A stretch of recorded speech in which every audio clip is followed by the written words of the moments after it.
Vaya inventada, pero 24 años para José Luis Ábalos, 19 para Koldo García Izaguirre y 4,5 para Aldama, que se libra de la cárcel por colaborar con la justicia y marca el camino en lo que muchos hemos dado en llamar ya la doctrina Aldama dentro del Supremo, que en esta sentencia de esta semana, Alejandro, cambiaba el paradigma en la lucha contra la corrupción,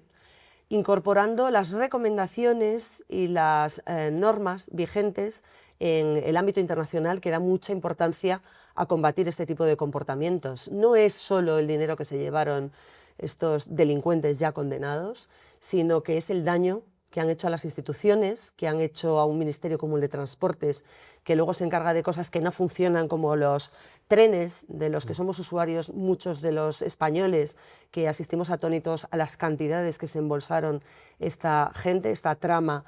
criminal de Ábalos y Koldo, y que desde luego lo que han hecho es beneficiarse a título personal de un cargo que es evidente que ni estaban preparados para ello y que les venía desde luego muy grande. Esta sentencia condenatoria del Tribunal Supremo al corazón del sanchismo, porque es lo que es, porque Ábalos era la mano derecha del presidente del gobierno, no solo en la Moncloa, sino también en la cúpula del Partido Socialista, nos demuestra, o mejor dicho, nos confirma que en España no hay nadie intocable y que da igual que haya sido presidente del gobierno. Si, como en el caso de José Luis Rodríguez Zapatero, hay un juez que considera que se te tiene que investigar por haber cometido una serie de delitos, vas a acabar sentado en el banquillo. Y con Ábalos lo hemos visto. Ábalos no ha querido colaborar con la Fiscalía Anticorrupción desde el primer momento porque él, en el fondo de su pensamiento, estaba convencido de que Sánchez, de que el PSOE iba a presionar desde el gobierno, desde las instituciones que tienen tomadas todo lo del mundo y más allá, a la Fiscalía e incluso también a los jueces del Supremo para evitar lo que finalmente ha acabado ocurriendo, que es lo que tenemos a día de hoy, que es una sentencia condenatoria.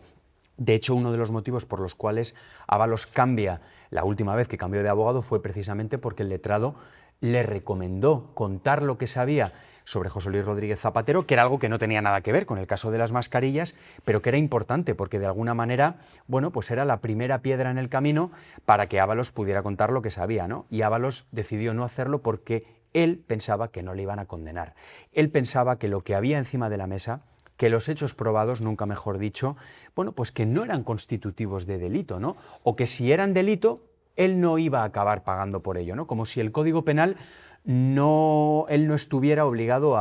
de alguna manera a cumplirlo, ¿no? Y esto les ha caído como un jarro de agua fría, pero es lo que tenemos, es un Estado de Derecho. Bueno, no sé qué esperaban exactamente ellos, que se reían y cuchicheaban y se lo pasaban muy bien durante las sesiones del juicio del caso Mascarillas que yo cubrí en el Supremo y que me dieron muchos detalles del perfil de los personajes y sobre todo de efectivamente cómo esa trama gestada en torno al sanchismo y a la llegada de Sánchez al poder, que es una patología que comparten todos los imputados próximos al círculo político o familiar del presidente del gobierno, también su mujer y su hermano concebían el ejercicio de un servicio público o del poder mal entendido. Era la ambición desmedida cuando llegas a la casa común, que es de todos, porque las instituciones lo son, y tratas de sacar tajada engañando a quienes de verdad las necesitan y quienes te han elegido para ponerte en ese estatus, ¿no? José Luis Ábalos vivió una vida disoluta, que en lo privado puede ser criticable o no, dependiendo de tu rasero moral. Es cierto que el de la izquierda está bastante desajustado, pero podría hasta ser permisible o incluso inopinable si te dedicas a financiarlo con tus propios ingresos. Pero es que aquí estamos hablando de que la sentencia que condena a esta organización criminal que jugó con la vida de millones de españoles porque utilizó lo más sagrado que había, que eran las mascarillas, compradas en pandemia para proteger a todos aquellos que se estaban contagiando y que estábamos expuestos a un contagio, y lo hizo además con la connivencia de un exportero de prostíbulo, siempre al final sale el mismo tema, y lo hizo colocando a prostitutas, a amantes y a amigas en entidades públicas que les pagaban por no ir a trabajar. Esto es de una degradación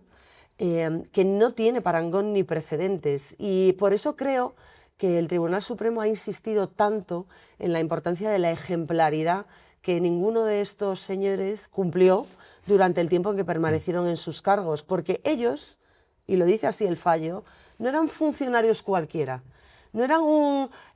funcionario despistado que por una adicción al juego se llevó un poquito de la caja que no le pertenecía. No, esta gente entró a mordiscos, entró a llevárselo a paladas, entró a alterar las normas que nos hemos dado todos los españoles para llevárselo calentito. Dices ejemplaridad, yo creo que no conocen el significado de esa palabra. El filósofo Javier Gomá dice que la ejemplaridad no puede ser mala, no puede haber una ejemplaridad buena y una mala, sino que la ejemplaridad, su naturaleza es que sea buena, y efectivamente tenemos de todo menos eso.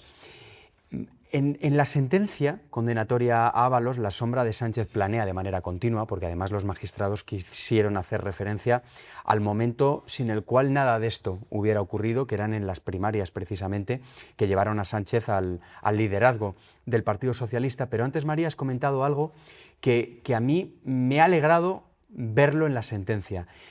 Recordarás que en las conclusiones el fiscal jefe anticorrupción, Alejandro Luzón, en un momento dado hizo alusión a la gravedad institucional que se vivía a día de hoy en España, no porque el poder político, en este caso el Partido Socialista, hubiera tomado el control de manera torticera de las instituciones públicas, que eso lo hacen todos los partidos políticos cuando llegan al gobierno, sino el fiscal jefe quiso dar un paso más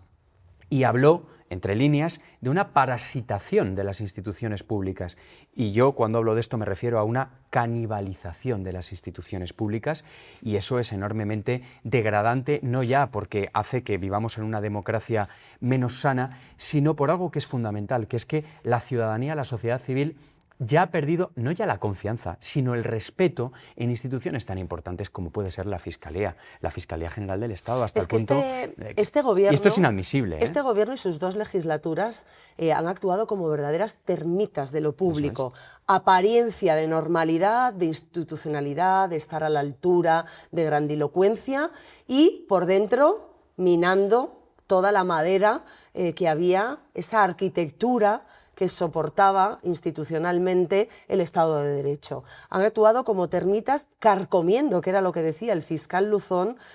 las bases más esenciales, los pilares más esenciales de una democracia que se apoya en el imperio de la ley y en la separación de poderes. Y precisamente por eso han utilizado como único argumento y como única escapatoria durante la instrucción de las distintas causas, pero también ahora, incluso con la sentencia que es inapelable y que se apoya en hechos gravísimos, demostrados y acreditados, el asunto precisamente de esa degradación, de esa merma y de cómo actuaron deliberadamente. A mí lo que me ha alegrado especialmente ver es esa consideración en la suspensión de la pena a Víctor de Aldama, que ha soportado contra viento y marea un escarnio público importante.